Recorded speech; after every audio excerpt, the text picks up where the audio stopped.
Yo, what is going on, guys? Welcome back to the channel. My name is Hearts, and today I'll be breaking down the 10-game NBA slates we have here for Friday night. So if you're new to the channel, welcome. My name is Hearts. I do daily slate breakdowns for the NBA and NFL here on DraftKings, where I talk over my favorite spin-up plays, mid-range options, and some value plays going into this slate. Also, check out my free Patreon link down below. Hit that like button and subscribe, and I'll see you guys in this slate breakdown. As always, make sure to follow me on Twitter at HeartDFS. Answer questions you guys have. I put up my free Patreon. You can find the link in the YouTube description, as well as on my Twitter. I'll pin it to my profile, where I go more in depth on this slate, my favorite spin-up plays, building blocks, all that good stuff. And I'll also have my NBA projections out within the month. So stay tuned for that. Within the next month, I'll have my NBA projections out. They'll be free for a while, and then we'll kind of go from there. So yeah, make sure to check that out, and let's get into the slate breakdown. So first game of the Big Ten gamer, we have Atlanta versus Charlotte. Going to be a super popular game to stack, and for good reason. Trae Young at 10,000. Unless we get news, like Trae Young looks like a really good spin up here at this price tag. DeJounte Murray's still out. Capella's out. John Collins is out. So there is a ton of usage to go around. We know Trae Young already has a ton. Should see a little bit more without DeJounte. So 10,000, I think that's a little bit too cheap for Trae Young. Moving down to Bogdan. Super chalky the past few games. For good reason, he was super cheap. Now his price jumped up to 6,000. He's still going to see at least 30 minutes. He's going to shoot the ball a ton. He's decent in getting the peripheral stats as well. So really like Bogdan. His ownership should drop a little bit because people are going to see, 6,000. He's not a great price tag right now, but he's still a really good, solid price tag there at 6,000. So he's going to be number 2 in this offense alongside Trae. So I really like both of them. And I do really like Hunter here at 5,100. He saw 38 minutes. He did, score 25 points. A little out of, unnormal for him to get 10 free throws. Every once in a while he gets that, but I mean, it's just he's going to see at least 35 minutes around that range. He should shoot the ball a good amount with everyone else being out. So really, really like those 3 players. The rest of the guys are just secondary. Kongwu. He's going to be the starting center. Should see at least 25 minutes. You'd hope you get closer to 30. He is foul prone at times. They were getting blown out for most of that Orlando game. So they didn't run their guys full amount of minutes. But yeah, he should see close to 30 minutes. He looks like a great play. So yeah, I really, really like all 4 of those Atlanta guys. Really think you could do a solid game stack here with them. The rest of the guys on the team are just more of secondary plays, like Jalen Johnson. Secondary play. Don't think there's a real need to get to him at that price tag. AJ Griffin, he's going to play at least 30 minutes. He's going to shoot the ball a ton. It's just hasn't been great at the peripheral stats. So you can go there if you want, but really no need to get to anyone else besides the guys I kind of mentioned. On the opposite side, we have LaMelo Ball, 8,000. Really, really, really like LaMelo. This game did go into overtime, so he got a few extra minutes. Probably only seeing a close to 30. Maybe he's limited still. They said he's going to play on shorter stints, but he played 34 minutes in this first game back after a month. So really makes no sense. He got a day off. Now they're playing tonight. Really, really like LaMelo Ball here. Even if he plays 30 minutes, 8,000 is a great price tag for him. He should have all the usage he needs. So really, really like LaMelo as well. He's going to be super popular. The rest of the team are just more secondary plays like Rozier, Oubre. I'd rather get to Oubre. He's still going to play the minutes. He's still going to shoot the ball a ton. I do think LaMelo being back does hurt the ceiling of both of them, but they're both playable, especially in this matchup. Should be a game where there's not a lot of defense. And then Plumlee, Washington, more secondary plays. Rather get to Washington just because of his price tag. McDaniels is there. I mean, he's very up and down. Another solid game from him, but he's one of those guys who can go out there, play 30 minutes, and get you like 15 fantasy points. So really no need to get to anyone else on the Charlotte side. Moving on to the Kings versus Detroit. Another good game environment to attack. Sabonis has been great recently. A few games above 50 fantasy points. 3 in a row, and then 2 40s and another 60 bomb. So yeah, he's looking great recently. He's not going to shoot the ball a ton, but he still has all the peripheral stats you need from him to get close to 60 fantasy points. Really like Fox here. He shot it, he played 41 minutes, shot it above 20 times. Kind of back to the Fox at the beginning of the season that we saw. Did very well in assists. That's a little bit of an outlier. He's been solid at assists, but 10. Got that double-double, those extra few points on DraftKings. But yeah, 8,100 for Fox in this matchup. Looks really, really solid. Rest of the team more of secondary plays. Unless we get news that Herter's out, Everyone else is just secondaries. You could go to Herder, you can go to Barnes. If Herder's going to be out, really like going back to Malik Monk or a Terrence Davis who did start. He played 25 minutes, 28 fantasy points. He's a little bit, scoring dependent, but yeah, unless we get the Herder news, I think it's just really Sabonis and Fox. Everyone else's secondary plays. If Herder's out, we can go to a Malik Monk, who's a great tournament option, as well as Terrence Davis. And then Keegan Murray is just there. If you want to get to him, sure, you can, but real no priority there for me. Detroit side, everyone is very cheap. It's just they haven't been great. I mean, Killian Hayes had a solid game last game, but he's super, super up and down. Solid price tag on him, but I'd rather get to Bogdan, who is a little bit more scoring dependent, but he's kind of the leader of the team there at 6,600. So still kind of a cheap price tag for him. Isaiah Stewart, he has that double-double upside. He's just not going to shoot the ball a ton. Did see 41 minutes, so I mean, if he's going to get closer to 35 minutes, which we really haven't seen from him on the season, I think he makes for a way too cheap play there, even at his low volume of shots. Ivy, I'm not sure what's wrong here. He's only seen less than 30 minutes the past few games. I do like taking a dart throw on him. He's more of that dart throw range now because he's just not playing well. He's not seeing about 30 minutes. Not really sure what's going on, but at 5,100, that is too cheap for a guy who could definitely get extended, especially in this matchup. Sadiq Bey, 4,900. Just kind of there. Bagley going to come off the bench. Only saw 10 minutes. Should see maybe closer to 20, but Duran, if he gets to start again, I do think he's a solid option. Played 36 minutes. Didn't shoot the ball well, but has double-double, massive upside with the blocks, rebounds, and can get some points as well. So if he starts again, 4,400. Do really, really like Jalen Duran. That's really it. Moving on to Orlando and Boston. Paolo, just kind of there. Same thing with Franz, Wagner, Boble. Really have no interest in any of these guys unless it's going to be Fultz or where do you go?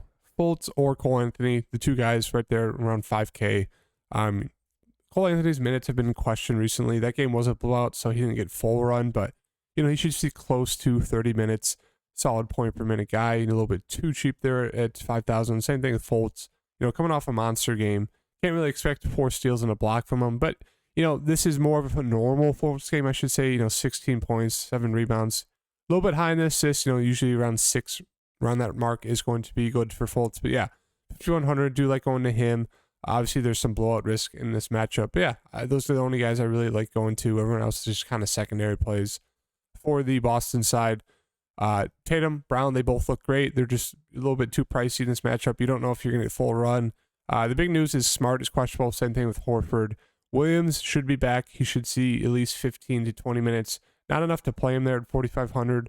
We'll have to wait till he's off a minutes limit. But with him back, kind of crowds up the big man room where it's like Blake Griffin doesn't really, there's no need to play him. Horford kind of out of play. Maybe they'll slide him alongside and start him alongside Robert Williams. What to see, but unless Smart's out, there's really no guys I like besides Brogdon here at 4,900. Usually should see 25-ish minutes. Very solid score. I think he's a little bit too cheap there at his price, but that's about it. Indiana and Cleveland. Halburn, kind of know what we're going to get from him. He's been great this season, besides where he got 1 point versus Miami. But yeah, 9,400 price really hasn't changed. Don't mind him here. It's not the best matchup. Cleveland is the slowest paced team in the league. So keep that in mind. It could be a very, very slow game. Turner, 6,900. Don't mind the price tag. He has huge upside. It's just, going against Jared Allen, Mobley, not the best matchup. Hield's there. Matherin's more of a tournament option off the bench. And that's really it for Indiana. I mean, Jalen Smith, you can take a shot at him. Minutes haven't been great. Not a ton of interest really in this Indiana side unless you're going to get to Halliburton or Turner, even though it's not the best matchup. On the other side, solid matchup for a guy like Donovan Mitchell, who's going to be the leader in terms of scoring on the side. Mobley is priced up a little bit too high there at 7,900. Not really sure what's going on with Garland. He's been god-awful, especially the games where Donovan Mitchell is out. He's just been super, super bad. So he's just more of a very, very random contrarian play there for the point guard spot. The rest of the team, the only person I really, really like is going to be Kevin Love. Minutes haven't been great recently. He's been battling some foul-prone issues, some thumb injuries. So he hasn't been great, hasn't been seeing his normal minutes. But I do think we can kind of expect close to 20 minutes. if not maybe a few more. He's massive upside. So I like taking a shot on Kevin Love today at 3,600. He's a guy, he should see around 23-ish minutes, double upside, going to shoot a good amount of threes. So really like him. But that's about it. Brooklyn, Toronto, good game to target as well. Durant, 10-9, a solid spin up today on the slate. He's had some decent games against Toronto this season. Actually, 2 okay games. You would have kind of expected more. I mean, Toronto's a good defense, but it's Durant. I mean, it's hard not to play him. He's going to go off every night. Kyrie, same thing, 8,500. He's been a little bit better against Toronto. He's been better recently, so I do like going to Kyrie here. 8,500 seems a little bit too cheap. Ben Simmons, if he's still on a minutes limit, no real need to get to him. But if he's going to play at least 30 minutes, I think he's way too cheap at 6,500. So we'll just have to wait for the news there on his minutes limit. Rest of the team, no real interest besides a guy like Royce O'Neal, who's just going to see a ton of minutes. Not going to shoot the ball a ton, not going to score a ton. He could have that game where he gets above 10 points, but it's just the minutes are there, and he's very solid again, peripheral stats. So I think at 5,400, he makes for a very solid play in the 5K range. Joe Harris is there if you want to get to him. Same thing with Seth. I mean, if Seth's out, maybe it's a few more minutes for Joe Harris. Guy like TJ should see around 20-ish minutes. Yuta should see around 20-ish minutes as well. Going to be the last guy in terms of usage. So, yeah, not a ton of interest besides the main two. Toronto, I think Pascal makes for a very solid spend up. He's torched Brooklyn this season, 41 there. And then the first game he had, what was it? 72. Yeah, I mean, so he's done very well against Brooklyn. Really like Pascal's a spend up. Fred VanVleet coming off a huge game against Sacramento. He's been better recently as well. 40, 34, 44, 66. Super score independent, or super dependent on whether he's shooting well or not, because and he's picked it up with the steals recently. So you can go to him, don't mind it, but no real need. The rest of the team, they're just kind of there, secondary options. No real standouts for me. Unless Thad Young starts again, then I think he's a solid option there as a value play, but it's really just kind of the top two guys for me on Toronto. Moving on to Golden State, the big news is Steph Curry's out. Klay Thompson is now questionable, looking like he probably won't play. Andrew Wiggins is out. And then if those guys are out, Draymond Green's not going to play. So we're going to get Poole leading the team, 8,200. He's, pretty priced up. Not the best price point for Jordan Poole. I mean, we know he's massive upside, especially when he's leading the team all by himself. But I just think there's better plays to play at 8,200. I'm not saying you don't have to play him, but 8,200 is not the best price point for Jordan Poole. Even with all those guys out, I mean, they're going against Philly. This game could get out of hand, and Jordan Poole could lose out on some minutes. So keep an eye on those news. If those guys are out, DiVincenzo, not the best price tag either here at 5,700. Would rather, pay down for guys like Kuminga, a guy like Lamb, who should possibly start, come off the bench. Moody, Wiseman, they did recall him. So, yeah, I mean, there's just, we'll have to wait on the starting lineup, but a lot of the value is going to come from Golden State today. On the opposite side, I mean, Embiid looks great. If you think the game's going to stay close, Embiid is definitely in line for at least 35 minutes, probably like 15 and 20 he's going to put up on this team. No one's going to be able to stop him.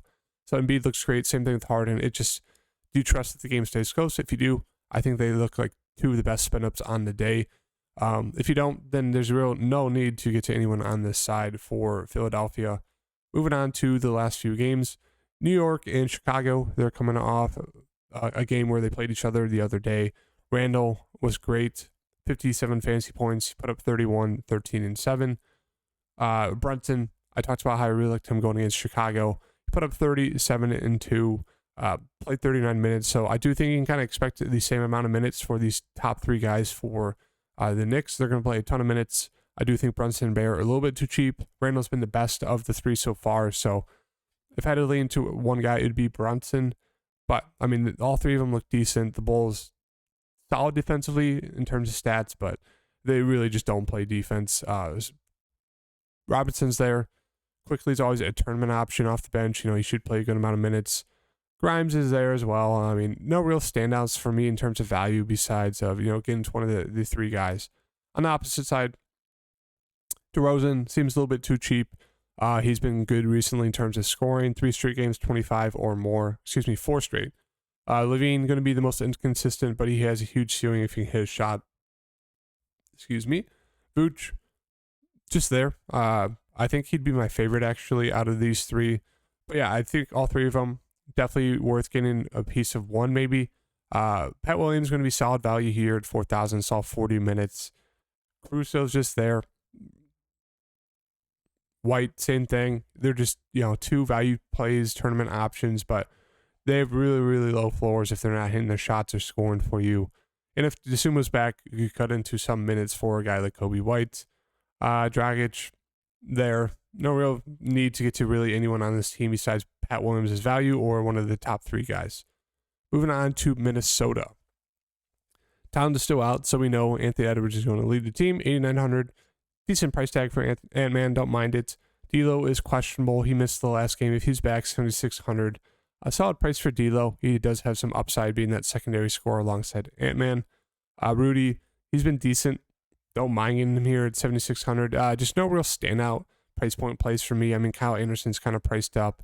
If D'Lo misses again, Noel should be in line to see a decent amount of minutes. Saw 25 in that last game. Surprised they didn't start him, but he's going to be more that scorer off the bench. So he looks very, very solid there at 4,600 if D'Lo misses again. But if D'Lo's back, no real standouts for me. I mean, if Gobert misses, Naz Reid would look great here at 4,000. Super foul prone, but yeah.